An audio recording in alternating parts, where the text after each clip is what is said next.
News at Noon starts right now. We are preparing for some impressive rainfall later this afternoon across the Denver metro area and many other spots along I-25. Let's get the latest on the timing from meteorologist Keely Chalmers with our 9 News Weather Impact team. Hey, Keely. Hey, good afternoon. Yeah, we're tracking thunderstorms rumbling over the mountains right now. They will be heading east across the plains. We do have a weather impact alert from about 1 o'clock to 11 o'clock as those storms roll through. Very heavy rain expected in some areas and the potential for flash flooding. We're at 76 right now outside the 9 News studios. Those winds, they are calm, but there is a look at those thunderstorms. Again, very linear in nature as they move west to east. Right now, we're seeing those storms just passing through Georgetown right now, headed toward Evergreen and Conifer. And again, we will gradually see those move down over the plains after about 2 o'clock this afternoon. We do have a flood watch to talk about. This is for South Metro, I-25 south and east into Lyman as well. Again, we're looking at anywhere from 1 to 2 inches and as little as about half an hour to 45 minutes in some areas. Mostly cloudy today, 81 degrees. That is our high, but your weather impact alert, again, for that potential for flash flooding. And again, be careful driving. Maybe when those heavy rains come in, just keep the car parked, and we'll keep you updated on these storms. We do have storms through the next couple of days, and then a little bit of a break and a warm up. We'll talk more about that coming up in your complete forecast. Thank you so much, Keely. The jury is still deliberating whether they should convict Aurora dentist James Craig of his wife's poisoning death. The jury started deliberating yesterday afternoon after closing arguments were given that morning. Not only is Craig accused of slowly poisoning his wife Angela before her death in March of 2023, but he's also accused of trying to arrange the murder of witnesses, the fabrication of evidence, and perjured testimony. Defense attorneys argued that she was suicidal, but prosecutors told the jury Angela had no idea she was being poisoned. We do have a reporter at the courthouse, and we will bring you any updates as we get them. The investigation into a double shooting last night in Denver has taken a turn. This morning, we learned the man and woman involved in the shooting on West Colfax near Kalamath died. And now, police say they're investigating it as a murder-suicide. No other information was given.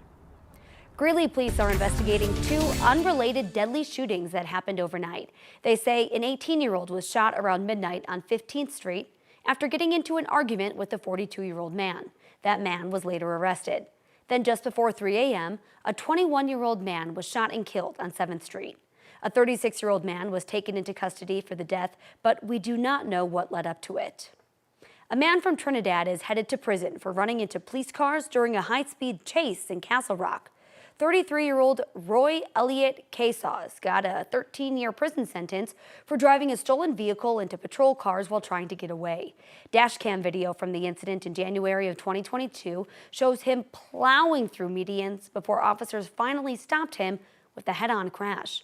Prosecutors say his reckless actions put lives at risk.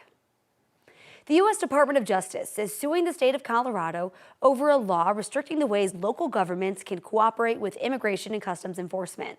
The law requires ICE to get a warrant before entering public buildings like schools and hospitals, and before local government employees can share personal information with immigration authorities. Colorado Attorney General Phil Weiser cited this law when his office announced a lawsuit against a Mesa County deputy accused of helping ICE detain a Utah student from Brazil after a traffic stop. The DOJ claims these laws interfere with federal authority and that Colorado is, quote, hauling law enforcement agents into court as punishment for doing their jobs. Top Colorado lawmakers are learning the state budget is estimated to be short another $1 billion for the fiscal year that just started this month. The governor's budget director just analyzed the impact of President Trump's One Big Beautiful bill that was passed at the beginning of the month. Not only are there corporate tax changes in that bill, but food assistance and Medicaid coverage costs are shifting to states. The Colorado Budget Office says that means the state will see an additional drop in as much as $1.2 billion. Lawmakers had already cut more than $1 billion from the budget during this past legislative session. We're following this, of course, and you can see that coverage later today on 9 News.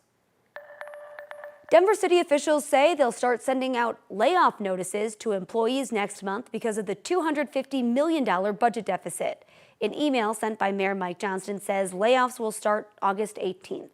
The mayor says all layoff notifications will be made over a 1-week period. As soon as they're laid off, they'll be sent home. Employees will get 30 days of paid administrative leave and severance based on how long they've worked with the city. The big question that remains is how many people will lose their jobs. We're asking, but the mayor says even the city does not know. The city recently changed the rules for who's laid off first. Before, it was solely based on seniority. Now it'll lean more heavily into performance metrics. The union representing city workers says it's a way to fire older workers who've been in the city for a long time and make more money. The Trump administration is relocating U.S. Department of Agriculture employees to Fort Collins, but the city's mayor says she was not given a heads up.